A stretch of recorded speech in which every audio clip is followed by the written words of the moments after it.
ને લઈ નિશાંત રાવલે પણ નિવેદન આપ્યું છે। રાહુલ ગાંધીને એડવાઇસ આપવા માટે એમનો પન્નો ટૂંકો પડે છે। સાંસદ બન્યા પછી તેમણે વડોદરાને શું આપ્યું એ જોવું જોઈએ। હેમાંગ જોશીનું વડોદરાના વિકાસને લઈ કોઈ સાંભળતું નથી।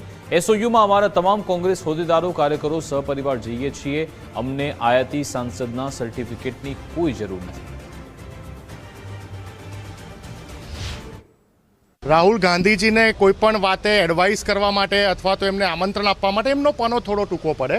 એમના કોઈ મંત્રી સંત્રી હોય અને રાહુલ ગાંધીજીને કોઈ આમંત્રણ આપે તો એના ઉપર કોંગ્રેસ પાર્ટી કદાચ થોડો ઘણો વિચાર પણ કરી શકે, પરંતુ વડોદરા શહેરની કમનસીબી કે વડોદરા શહેરને આયાતી સાંસદ જેવી રીતે મળ્યા। હેમાંગભાઈ જોશી રાજકારણમાં કદાચ હજી હમણાં થોડાક વર્ષોથી આવ્યા હશે, એક કાર્યકર્તા તરીકે ભૂમિકા ભજવતા હતા। વડોદરા શહેરની જિયોગ્રાફીથી એ વ્યાજબી નથી, એમને કોઈ નોલેજ નથી કે વડોદરા શહેરમાં કેટલા ઝોન આવ્યા।